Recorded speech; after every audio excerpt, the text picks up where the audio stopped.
Bismillahirrahmanirrahim. Assalamualaikum warahmatullahi wabarakatuh.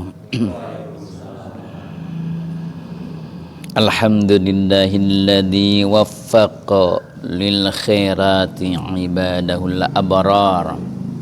Asyhadu an la ilaha illallah wahdahu wa asyhadu anna Muhammadan abduhu wa rasuluh. Allahumma salli ala nuril anwar wa sirril asrar wa tilyakil aghyar wa miftahi babil yasar Sayyidina Muhammadin al-Mukhtar wa alihi al-athhar wa ashabil akhyar adadan ni'amillah wa ifdalih amma ba'du faya ayyuhal hadirun usikum wa iyaya bitaqwallah faqad faza muttaqun kama qala Allah fi Qur'anil azim. A'udzu billahi samii'il 'aliim minasy syaithaanir rajiim.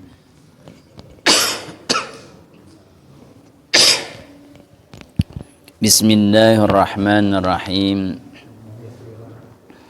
Allahu waliyyul ladzina aamanu yukhrijuhum minadh dhulumati ilan nur walladzina kafaru awliya'uhumut thaghut yukhrijunahum minan nuri iladh dhulumat ulaika ashabun nari hum fiha khalidun. Al-ayah.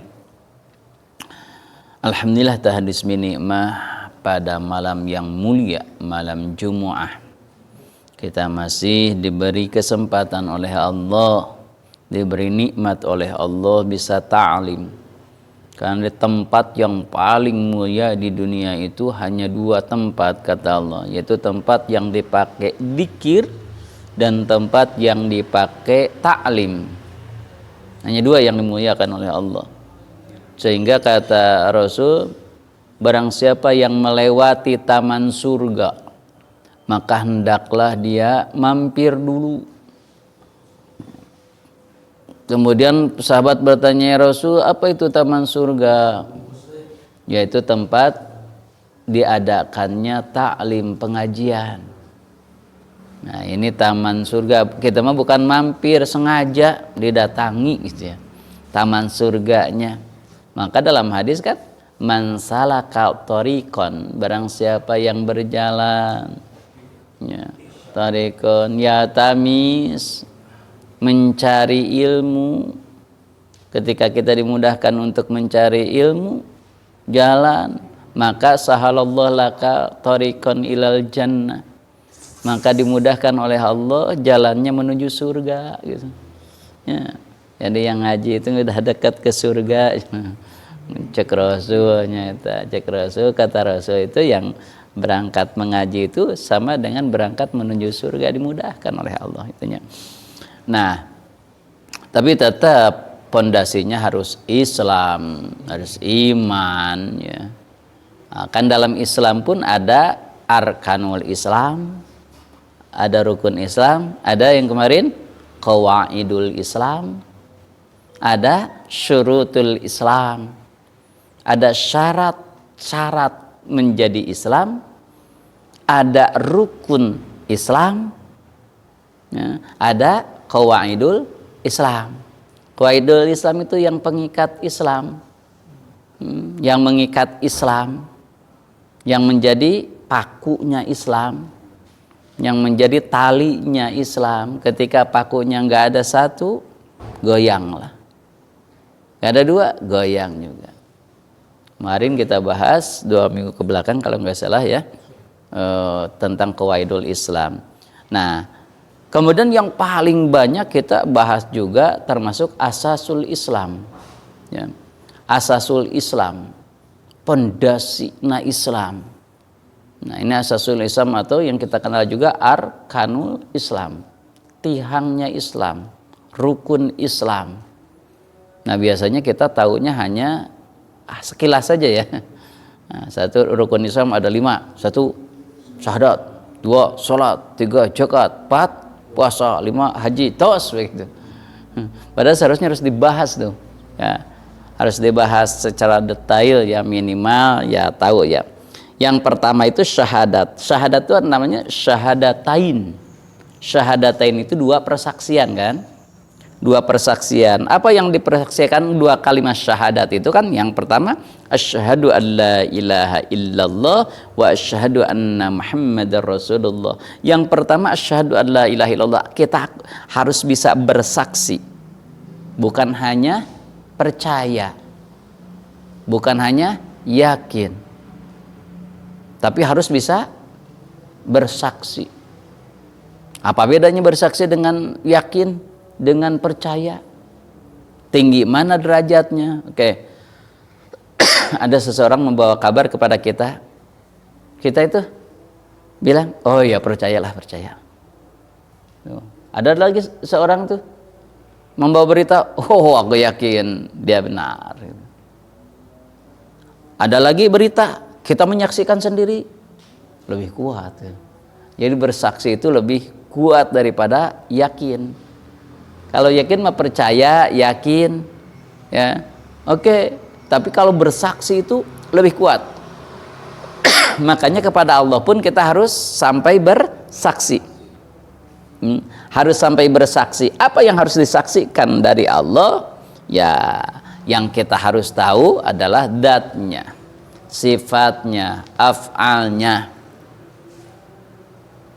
Jadi kita bersaksi, saya yakin, saya bersaksi dengan sesungguhnya bahwa yang menurunkan hujan adalah Allah.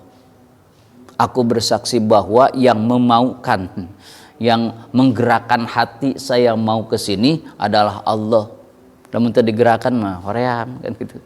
Malas, digerakkan hatinya oleh Allah. Saya bersaksi. Nah, yang kedua kita bersaksi kepada Nabi Muhammad. Jadi ulang lagi, yang pertama itu bersaksi kepada Allah, artinya i'tiqadun. Kita harus mengiktikadkan, anna alla ma'buda bihaqqin mumkinin illallah gitu ya. Jadi kita harus nekadkan bahasa Sundanya nekadkan, i'tiqad itu bahasa Arab. I'tikad itu bahasa Arab. Maknanya sama ya, i'tikad kudu nekadkan bahasa Sunda ya. I'tikad ya. Harus bahasa Indonesia naon? I'tikad ya. Bertekad ya, nekadkan bahasa Sunda tengenannya menekad itu. Mengiktikadkan bahwa Allah ma'buda, tidak ada yang berhak disembah bihakin dengan sesungguhnya, mumakkinin yang benar-benar ilallah kecuali Allah. Kita sudah meyakini, saking yakinnya apapun pemberian Allah kita tidak ragu lagi. Cirinya kita percaya kepada Allah, kita tidak akan terpengaruh dengan situasi-situasi yang ada di dunia ini. Contoh, sekarang serba susah misalkan kehidupan, karena naik BBM naik itu, yang lain ikut naik. Kalau kita benar-benar meyakini bahwa Allah itu tidak akan memberikan la yukallifullahu nafsan illa wus'aha, yakin Allah akan memberikan solusi. Kenapa? Apalagi kalau kita yakin wa may yattaqillaha yaj'al lahu makhraja wa yarzuqhu min haitsu la yahtasib. Kalau orang yang takwa, Allah akan memberikan solusi dan Allah akan memberikan rezeki la yahtasib. Gitu. Jadi gimana? Jadi kalau orang yang sudah benar-benar yakin kepada Allah, tidak akan ada keraguan lagi. La khaufun alaihim walahum yahzanun. Tidak ada ketakutan, tidak ada kesedihan lagi, enggak gitu. Kenapa? Karena yakin Allah akan memberikan. Jadi sebetulnya kan kalau orang yang sudah beriktikad bahwa Allah lah yang mengurus kita, bahwa Allah lah yang sudah memberikan semua, bahkan di dalam Al-Quran apa hadis ya, yang ini yang bahasanya jangankan manusia, hewan melata saja aku yang memberikan rezekinya ya. Artinya apa? Apalagi manusia kan, manusia itu kan diberi akal selain kemampuan fisik. Kalau hewan melata kan kemampuan fisiknya terbatas, tapi diberi rezeki oleh kami, apalagi orang yang berpikir. Kan kadang-kadang kita mau gini, kurang yakinnya ke Allah teh. Jadi kita tuh resah terhadap apa yang terjadi aja kan. Nah itu keyakinan kita harus diperbaiki gitu. Kenapa? Karena kita yakin Allah yang memberi rezeki. Kalau kita yakin Allah yang memberi rezeki, tidak akan resah. Tapi kadang-kadang kita di sini dulu pertama rumah itu belinya hanya 500 juta. Kalau sekarang sebenarnya dia 700 misalkan. Dulu 500, sekarang 700, 1 M gitu kan ya. Dulu nggak kebeli, yang kebelinya sekarang sudah 700.000 misalkan. 700 juta. 700 juta. Kita bilang, lamun dulu mah beli nanya 500 juta aja. Justru dulu makan 500 juta teu kabeli na ayeuna 700 juta. Ya, jangan memikirkan murah. Justru murah mah teu kabeli gitu ya. Allah memampukan kita itu setelah mahal. Jadi intinya ketika apapun barang itu bukan mahal atau murahnya, tapi Allah memberikan kita untuk bisa membelinya, dan ada barang yang untuk dibelinya itu. Itu keyakinan kita kepada Allah. Jadi kita yakin. Yang kedua, wa anna Muhammadar Rasulullah, kita harus i'tiqad anna ar-rasala Muhammadan ilal khalqi. Sesungguhnya Allah mengutus seorang utusan yaitu Muhammad. Untuk apa? Menjelaskan kepada makhluknya, liyu'allimahum dinahum, untuk mengajarkan agama kepada mereka, kepada makhluknya, kepada kita. Jadi Nabi itu ditugaskan oleh Allah untuk mengajarkan. Wa yu'allimuhumul kitaba wal hikmata wa yu'allimukum ma lam takunu ta'lamun, kan itu ya. Allah yang mengajarkan melalui Nabi kita. Coba contoh misalkan, aqimus shalah wa atuz zakah misalkan. Dirikanlah sholat dan tunaikanlah zakat. Kalau tidak dijelaskan oleh Nabi, cara sholatnya kumaha? Bingung. Maka dijelaskan oleh Nabi. Gitu. Kata Nabi, sholatnya gini, rakaatnya seperti ini, gitu. Tata caranya seperti ini.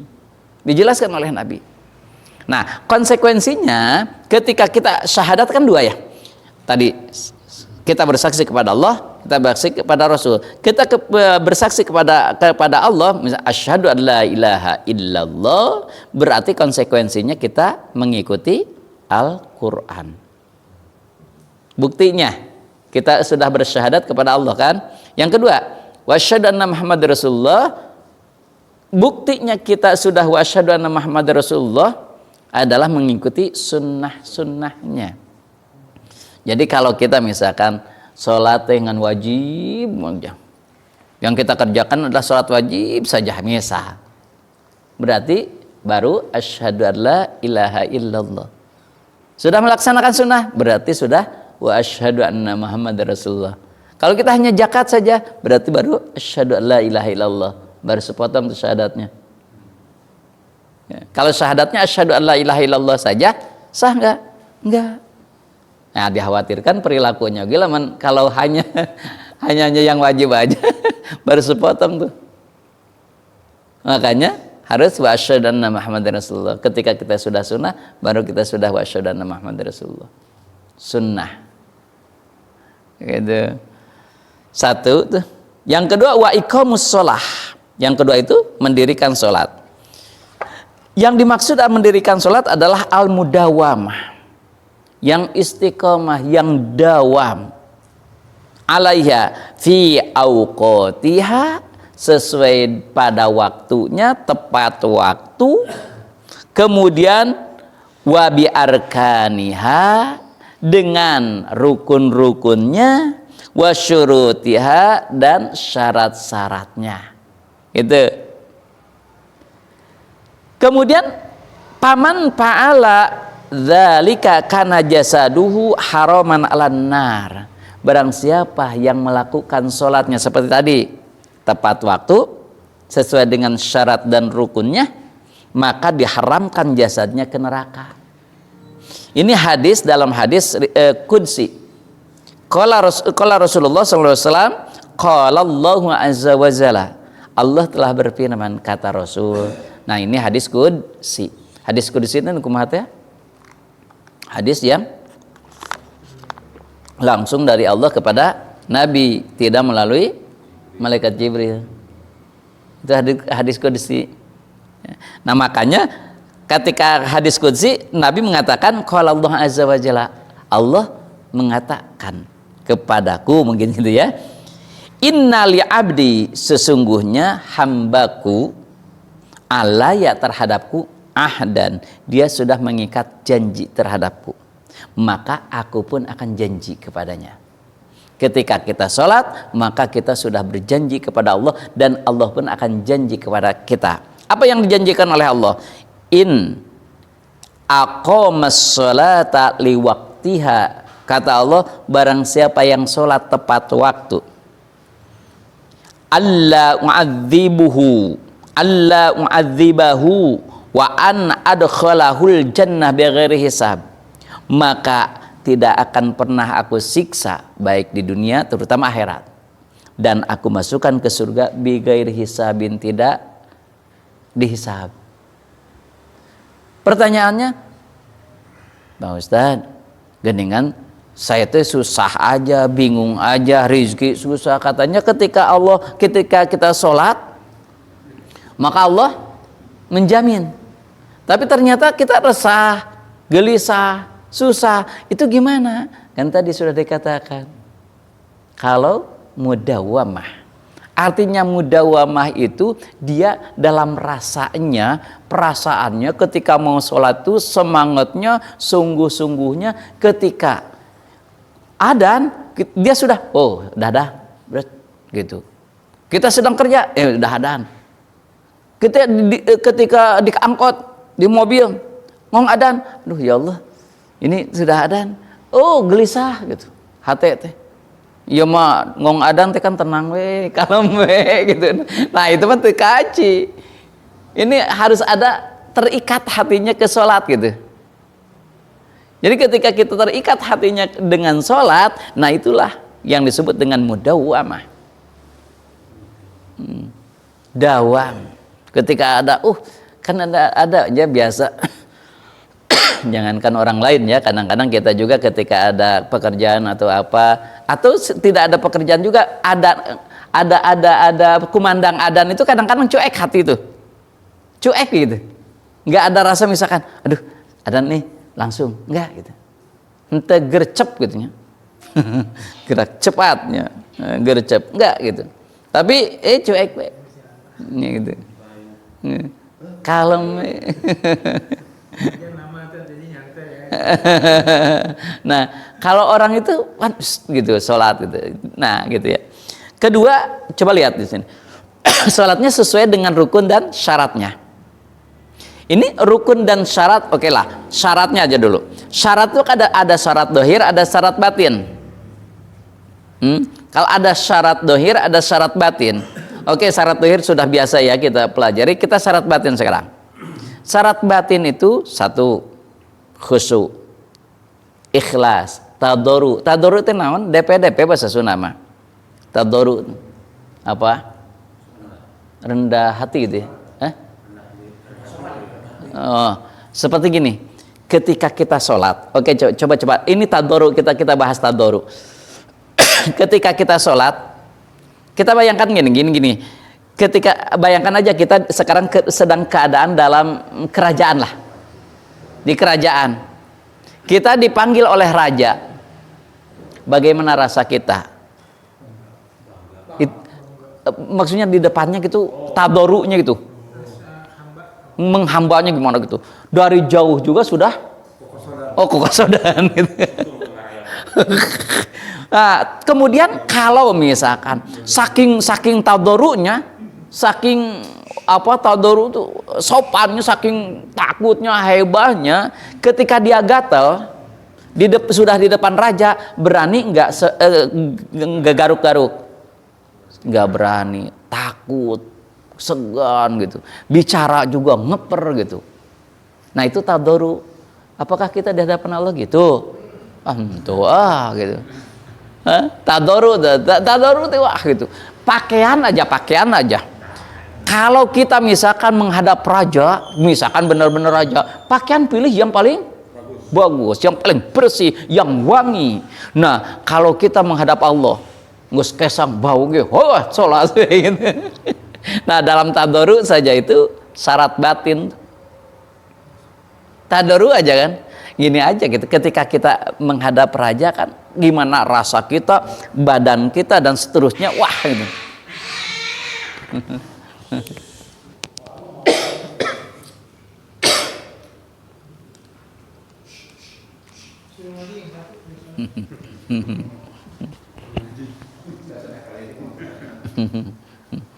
Nah itu dalam syarat batin ya tadoru. Tadoru itu masya Allah ya karim. Ya kan kita tuh kadang-kadang gitu ya, kadang-kadang gitu ya, jarang bisa tadoru di hadapan Allah. Tadoru belum nanti ikhlas. Apa sih ikhlas itu? Ginilah yang mudah nama gini. Ikhlas teh mau pohokeun, melupakan amal yang sudah. Makanya kata ulama ketika kita cirina ikhlas seperti kita buang air besar, buang air kecil lah gitulah contohnya. Teu pernah direret-ret acan. Sugan kumahan tuh, enggak sesuai gitu. Dan diinget-ingetnya, enggak. Nah, amal soleh juga seharusnya gitu. Lupakan itu ikhlas namanya. Kalau sudah melupakan, lupakan aja gitu. Jangan diingat-ingat. Coba aja kita biasa. Nah, kalau Jumat itu ada kenceleng. Biasanya kita itu kan 2.000, 5.000, paling banter 10.000 misalnya itu. Kita sekarang mendapat rezeki gitu ya. Misalkan 50.000. Kira-kira ingat nggak sebulan? Masih ingat tuh, bulan kemarin orang 50.000. Nah itu berarti nggak ikhlas. Kenapa? Karena kata ulama ikhlas itu udah lupakan aja. Seperti kalian melakukan kejahatan, melakukan dosa, itu cepet pesan lupanya teh. Kenapa? Kan nggak diingat-ingat. Nah itu namanya kalau dilupakan itu ikhlas. Mata kan berbuat jahat mah diterima wae ku Allah teh. Udah ikhlas gitu. Tidak pernah diingat-ingat gitu. Beda jeung amal, diingat-ingat wae ikhlasna teh kurang gitu. Kan gitu, ayo ngaji. Abdi mah atos malam Jumat. Waduh, harus diingat-ingat gitu. Kenapa harus gitu ya? Ari kana ngaos maka meni qanaah gitu kan ngaji. Nah, itu ya. Kata Allah tadi dijanjikan bighairi hisab, tidak dihisab oleh Allah. Kalau benar sholatnya. Makanya susah yang lain sholat benar sholatnya bighairi hisab. Dan tadi Allah menyebutkan tidak akan disiksa, tidak akan diberi bencana, musibah, tidak. Itu janji Allah. Banyak sekali ayat-ayat yang menerangkan tentang fadilah sholat ya. Banyak sholat. Kata Rasul juga dalam hadis berikutnya, idza tarakar rajul faridatan wahidatan muta'amidan. Barang siapa yang meninggalkan sholat fardu yang maksud, meninggalkan sholat fardu sekali saja, muta'amidan tapi sengaja meninggalkannya teh, gitu. Sengaja meninggalkan, kataba ismuhu, maka akan ditulis namanya ala babin nar, di pintu neraka. Pulan bin Pulan la budalahu min dukhulin nar. Ketika sudah ditulis di pintu neraka, mau tidak mau pasti akan masuk dulu neraka. Kalau sudah ditulis, kan kita juga kan kalau mau jadi di kuliah ya, kuliah pertama masuk di pintu teh sudah ada nama-nama orang asup di mana gitu kan. Kelas mana gitu kan. Ada. Jadi satu kali sholat sengaja ditinggalkan, itu sudah ditulis langsung oleh Allah di pintu neraka. Kalau sudah ditulis di situ, mau tidak mau pasti masuk neraka dulu.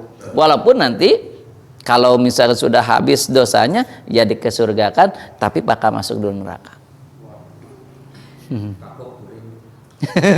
Kagok turing jadi sholat. Ya kalau tobat ya pastilah. Tapi kalau sudah ditulis mah agak sulit. Ya kalau tobatnya nasuha, insya Allah mudah-mudahan.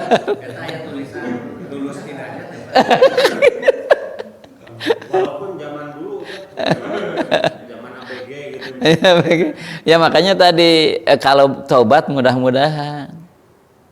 Kan tidak ada yang tidak diterima oleh Allah kalau taubatnya taubat nasuha.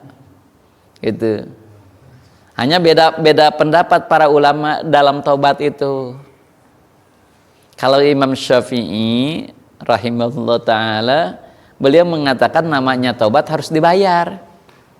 Seperti kita punya hutang. Kita taubat tidak akan menghutang lagi. Taubat apapun nggak akan diterima kalau tidak dibayar gitu. Bayar, kakarak diterima oleh Allah taubatna.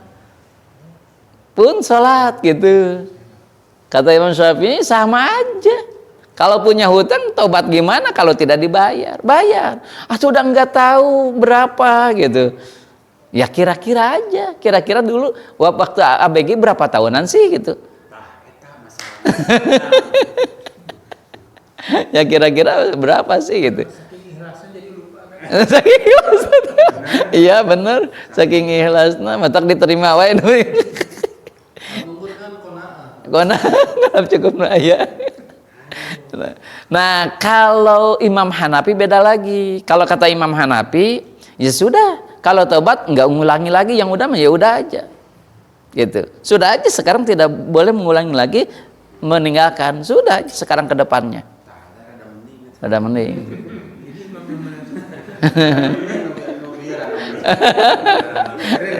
Ya mudah-mudahan lah.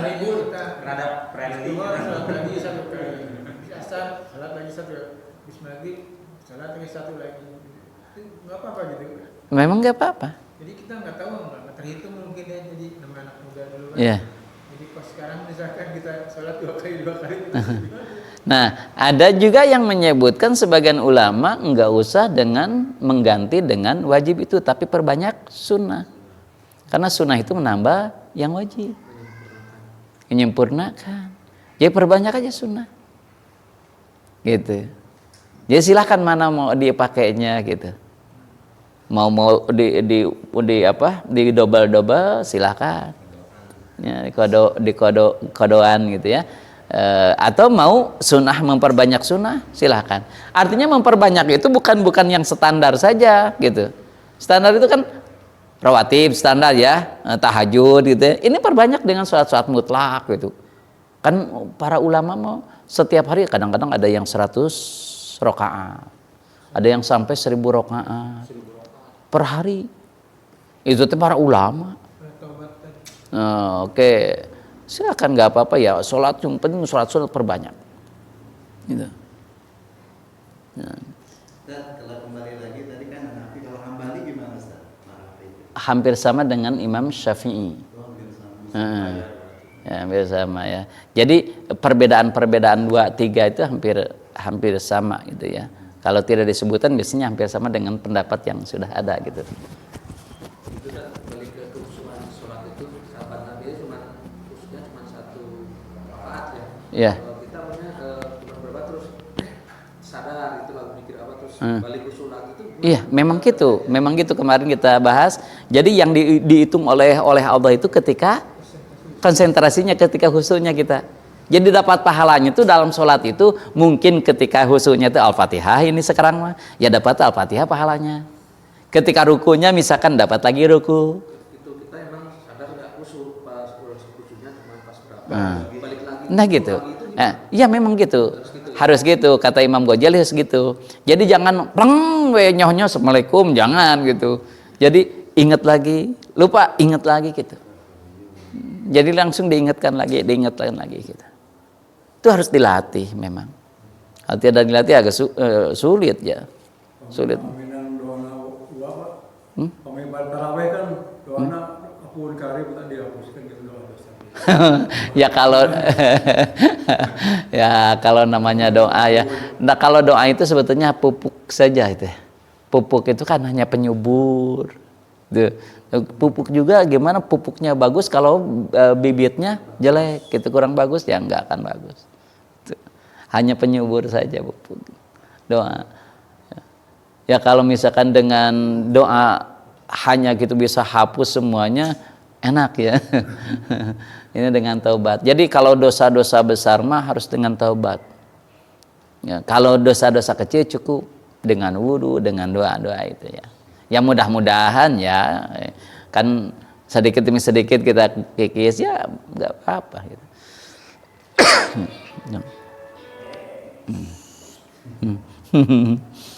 Nah, itu sholat ya, makanya sholat itu tiangnya agama. Yaitu sholat itu tiangnya agama, imaduddin, harus betul-betul. Ya. Dari khusyuknya, dari ikhlasnya, dari tadarrunya gitu ya. Itu di sholat ya. Banyak sekali bahasan kalau syarat dan rukunnya secara dohirnya, ini secara batinnya aja gitu. Belum nanti kemarin kan hudur hati kan, hudur hati menghadirkan hati kepada Allah gitu.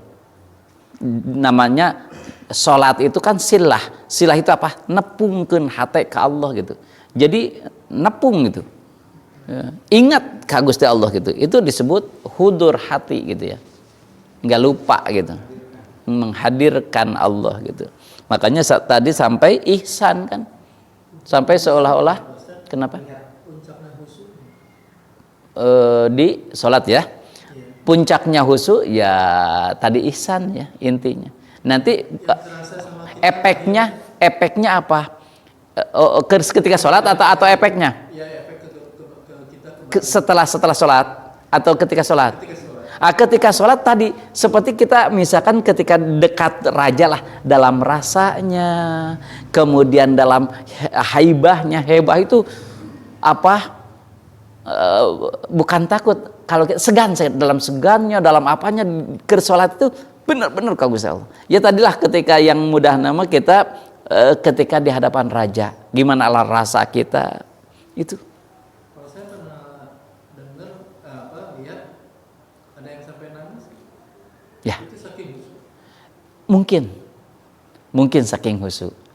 Kenapa? Karena kan khusyuk itu terkadang gini.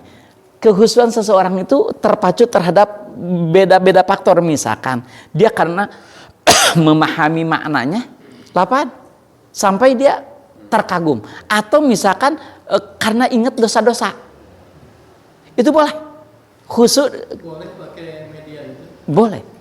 Boleh itu ketika kita misalkan ingat ke dosa itu. Yang enggak boleh itu ingat dunia dan ingat lawan jenis, itu udah boleh. Kalau ingat dosa, lawan jenis nangis. maksudnya bukan nangisnya itu, tapi ingatnya gitu ya. Itu khusyuk. Itu khusyuk ya. Ingatnya maksudnya ya. Nah kalau yang khusyuk itu boleh. Kalau ingat ke sana disebut khusyuk gitu. Kalau ingat yang lain mah enggak. Oke. Nah kalau efeknya ke akhlak nanti. Kalau efek setelah sholat, ketika sholat juga akhlaknya beda. Orang itu ketika sholat khusyuk, dia bagaimana akhlaknya kepada Allah? Ya tadi ketika kita dekat raja, akhlaknya bagaimana? Cara bicaranya, cara bersikapnya pasti seperti itu. Efek di setelah sholat pun gitu. Orang-orang yang suka khusyuk itu tidak pernah merendahkan orang lain. Jadi dia itu tidak pernah merasa dirinya lebih menonjolkan, enggak gitu. Dia tuh di hadapan orang lain tuh asa biasa aja gitu. Enggak ada aku enggak gitu. Akhlaknya bagus gitu. Cirinya orang yang khusus sholat gitu. Berefek di luar sholat juga. Ketika sholat tuh gimana? Oh, ketika sholat tuh kan ajri. Di luar juga ya gitu ajri. Lengguh gitu. Tong siga mas lengguh tutut gitu.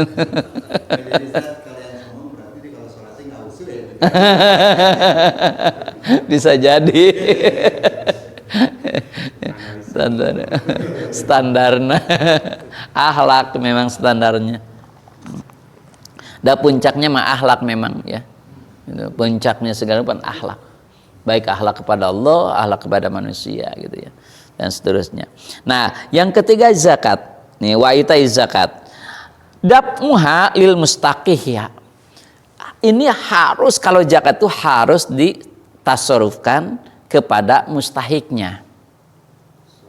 harus diberikan kepada mustahiknya. Kalau bukan kepada mustahiknya tidak sah zakat itu. Nah, kemudian bagaimana mustahiknya tersebut yang 8 itu harus terbagi semuanya? Tidak usah. Walaupun hanya satu asnaf yang dikasihnya, sah-sah saja zakat. Gak usah diratakan, enggak. Contoh misalkan, ada di sini yang gorimin misalkan. Gorimin itu kan punya hutang. Yang maksud gorimin di dalam mustahik itu bukan yang punya hutang saja. Tapi bangkrut tidak mungkin bisa membayar, dia punya hutang. Nah itu yang dibayar. Hutangnya misalkan 10 juta, ya untuk dia 10 juta untuk bayar hutang, nggak apa-apa, yang lain hanya 100 ribu, nggak jadi masalah. Justru itu yang diharapkan. Sok bayar gitu. Yang agak susah tuh cari anak yatim. Yatim nggak mustahik. Ya, yatim nggak mustahik. Ada yang mustahik itu fakir, miskin, amilin, gharimin, ibnu sabil, yatim tidak. Nah, kalau kan ini banyak sekali kita, oh ini yatim nih kasihan, kasih zakat, tidak ada mustahik yatim. Karena yatim itu dimuliakan oleh Allah. Jadi kewajiban kita memberikan infak, sedekah dan seterusnya. Jadi bukan setahun sekali di zakat fitrah saja. Tapi yatim itu harus diurus oleh kita. Makanya tidak ada yatim itu mustahiknya. Nah, kalau kita lihatnya yatim ini fakir nih, jangan lihat yatimnya, tapi lihat fakirnya, miskinnya. Ya, jadi jangan ada kata-kata apa yatim. Nanti kalau gitu biasanya dikira, oh ini ke yatim, kan sering gitu ya ke yatim. Padahal tidak ada dalam mustahik itu yatim. Anak yatim, balain kolot yatim, lain aki-aki yatim. Namanya anak belum dewasa. Belum tentu yatim nggak mampu di sini. Iya, Warisannya banyak. memang makanya gitu. Jadi yatim itu sebetulnya enggak gitu. Tapi walaupun kaya, yatim itu, misalkan walaupun kaya, yatim harus disayang tetap. Walaupun kaya gimana yatim, itu. Misalkan jangan ke yatimnya. Jadi fakir, miskin, gharimin tadi ya, boleh gitu. Silakan salah satunya yang ada di sini. Hanya tetap kalau zakat itu yang paling utama memang fakir miskin. Memang yang paling utama fakir miskin. Hanya kalau amilin ya. Dia masih butuh gitu.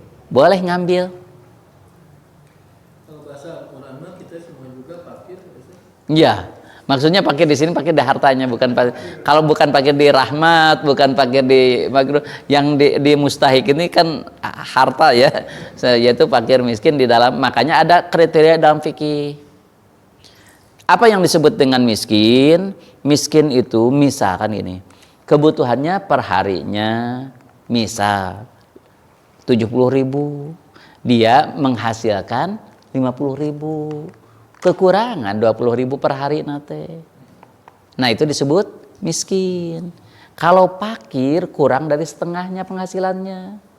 Kebutuhannya 70.000, dia menghasilkan 60.000, misal 60.000 kalau begitu 30.000 gitu. Nah itu fakir. Fakir itu lebih repot, susah bisa gitu. Fakir itu kan butuh, kita butuh ke Allah. Maksudnya ini fakir di sini fakir hartanya gitu ya, semuanya fakir pasti. Ulama ini al fakir gitu, tapi fakir birahmatillah. Yang dimaksud fakir di sini dalam mustahik itu adalah fakir dalam harta yang tadi ya. Tapi dalam semua orang pasti kurang, bukan. Dalam fikih disebut kebutuhan pokok. Kebutuhan pokok itu apa? Kira-kira kalau tidak dibeli akan mati gitulah. Kalau kita pasti butuh mah pasti semuanya juga butuh. Fakir saya juga kekurangan pasti. Dan dibelinya ganti di mobil ya pas kurang mah daun nyicil gitu. Ya fakir lah. Kalau tadi yang pertama yang sampai kebutuhan pokok tidak terpenuhi itu kita tahu membiarkan. Oh jelas, kita akan ditanya nanti. Kan ada apa? Ara'aital ladzi yukadzibu biddin, mendustakan agama. Dianggapnya sholat dusta loh. zakat dusta gitu. Kalau membiarkan seperti itu, mendustakan agama itu. Harus menyayangi yang umur 27 ya. Harus menyayangi yang umur 27.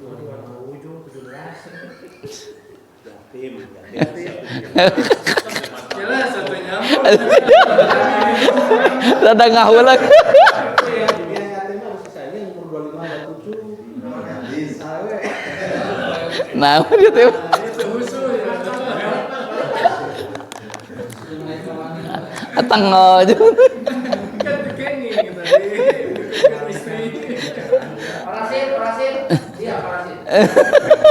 Selama menunjukkan ibadah puasa.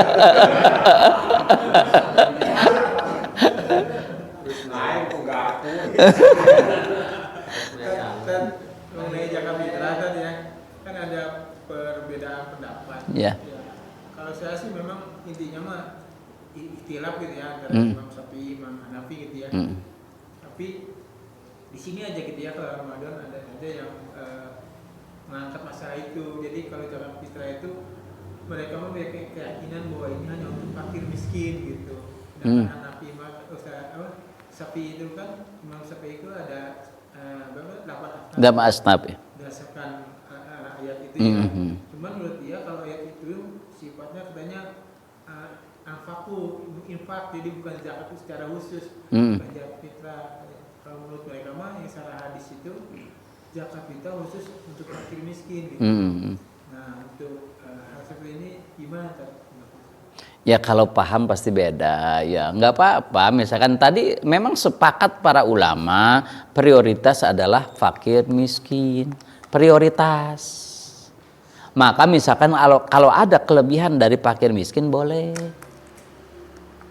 Nggak boleh kita misalkan menentang ayat, itu kan ayatnya sudah jelas. Ya. Oh itu kan untuk sodako. Nah sodako itu kan ada dua.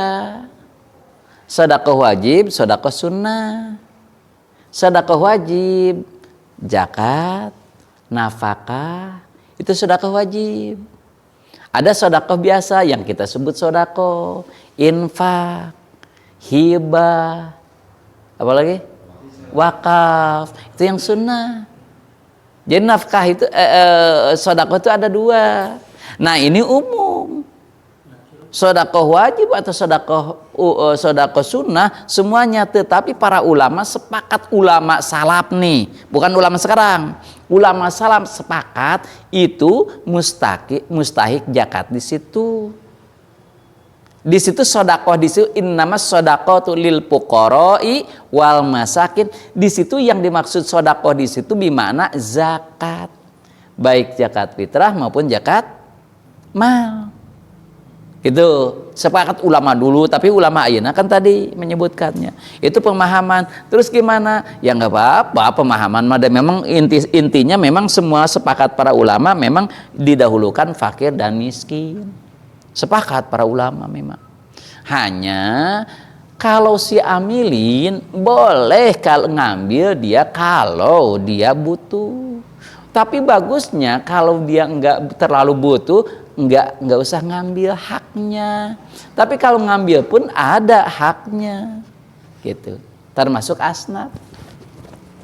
Tuh. Jadi boleh nggak apa-apa, silakan pemahaman ya gitu. Nah kemudian zakat itu ada waktu nih. Waktu mengeluarkan zakat itu ada 3. Ada waktu mubah, ada waktu wajib, ada waktu afdol. Itu kalau waktu mubah itu beda-beda para ulama.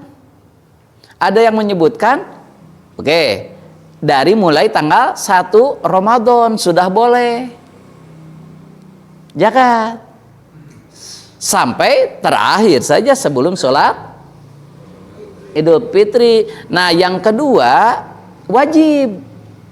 Waktu wajib kapan? Mulai tanggal 1 Syawal itu wajib. Kapan dalam Islam 1 Syawal? Mulai maghrib. Jadi tadi sekarang misalkan hari terakhir tadi, nah sekarang teh tanggal 1 Syawal. Mulai malam takbiran mulai maghrib, itu wajibnya di situ. Kalau yang afdalnya setelah sholat subuh, sebelum sholat. Hah? Sholat id.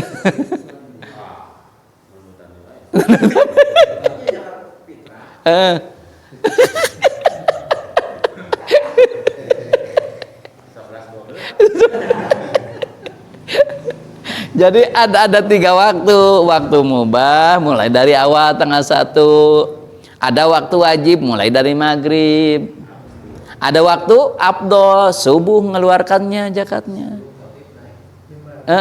Dari setelah sholat subuh setelah subuh sampai sebelum sholat id gitulah. Kalau dibayarnya setelah Id, Sedekah masuknya. Ente zakat. yang Ya dosa lah kalau sengaja, maka apalagi. Ini Ali kan pernah lupa. Tadinya kan mau sambil berangkat sholat id ngasih zakatnya teh lupa. Ingat-ingat setelahnya, ya Rasul, aku lupa. Kamu walaupun mengganti dengan kambing berapapun kambingnya itu tidak akan terganti. Ya itu mah kan lupa. Kalau lupa mah dimaklum, dimaafkan. kalau kan kebanyakan masalah itu pasti ada yang pura-pura lupa atau Pura-pura lupa. Ya makanya meningkatnya ngambilnya yang mubah Pak Haji. Yang mubah, waktu mubah dari awal. Niatnya nggak mau bayar. Gitu. Dari awal gitu. Cari aman mah. kalau sengaja kan dosa Ya ya. jelas lah, dia kan rukun Islam ini. Namanya rukun, ya kalau tidak ada rukunnya ya hancur lah, roboh. Bukan di kita mah rata-rata ya. Orang beranggapan tuh orang miskin sama fakir mah gak berzakat fitrah, yang perlu di Luruskannya. ya.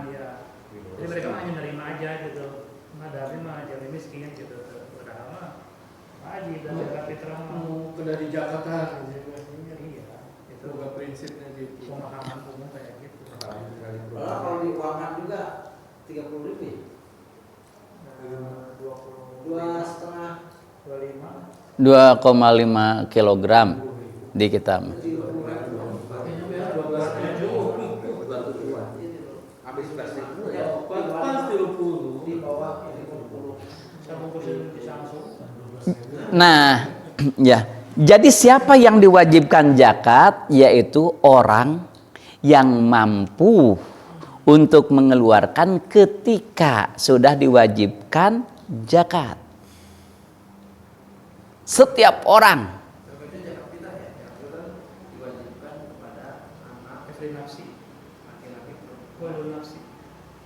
Iya.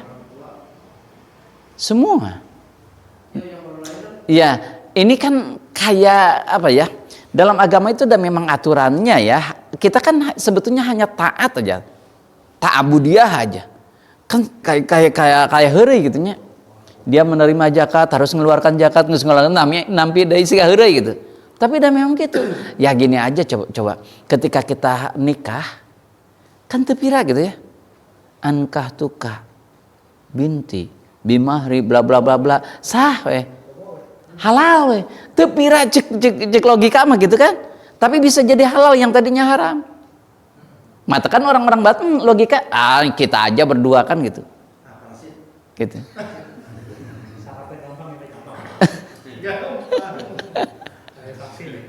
Saksi gitu. Seandainya tadi Pak Haji disampaikan, ada satu keluarga misalnya anggota keluarganya itu dengan orang tuanya tuh sampai misalnya 6 orang yang banyak anak lah, itu betul-betul dia nggak mampu untuk zakat, gimana cara hukumnya?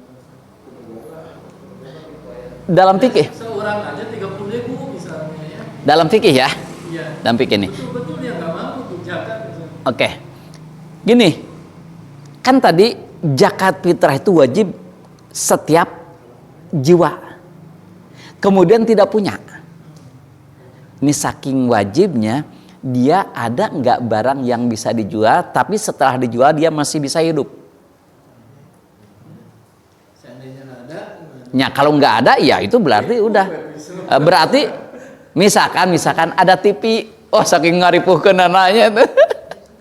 Kalau dibayarkan sama tetangganya bisa. Ya nggak apa-apa kan kita sodakoh dulu. Jadi kita sodakoh kepada dia bayar zakat gitu. Bukan dikasihkan sama dia. Kita tanggung. Bisa nggak? Ya nggak apa-apa. Jadi mampu. Nggak apa-apa. Kalau pinjam dulu kan boleh. Ya.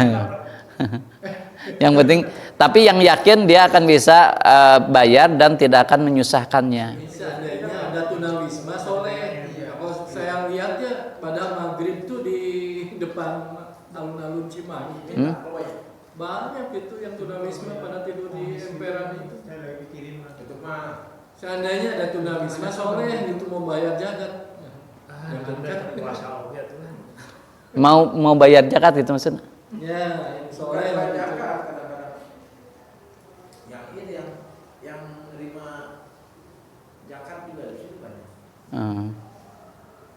Pokoknya intinya kalau dia punya barang yang kira-kira barang kalau dijual dia masih tetap hidup, itu jual aja dulu barangnya.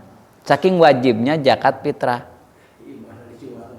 Imam mah atuh mah hirup lamun orang dijual imam masuk aya ya wae. Itu mah kebutuhan pokok.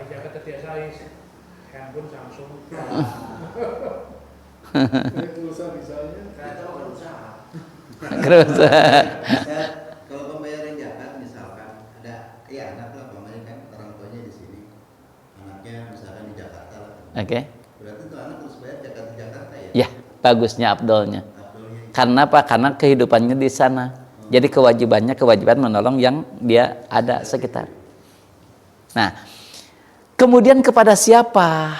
Kan tadi mustahiknya udah jelas ya, fakir, miskin ya, itu prioritas fakir, miskin dan seterusnya lah bla bla. Kalau mau fakir miskin ya fakir miskin lah misalkan gitu. Kemudian siapa sih yang bisa? Saudara kita boleh nggak ke saudara gitu zakat gitu? Boleh nggak zakat ke saudara? Gitu. Nah kalau zakat, maaf, beda dengan sodakoh. Kalau sodakoh bagus. Nah makanya para ulama menyebutkan kalau saudara itu ada dua, dawil furud dan dawil arham. Kalau dawil furud, lagi ini atuh mudahnya. Kalau dawil furud itu saudara yang haram dinikahi lah gitu.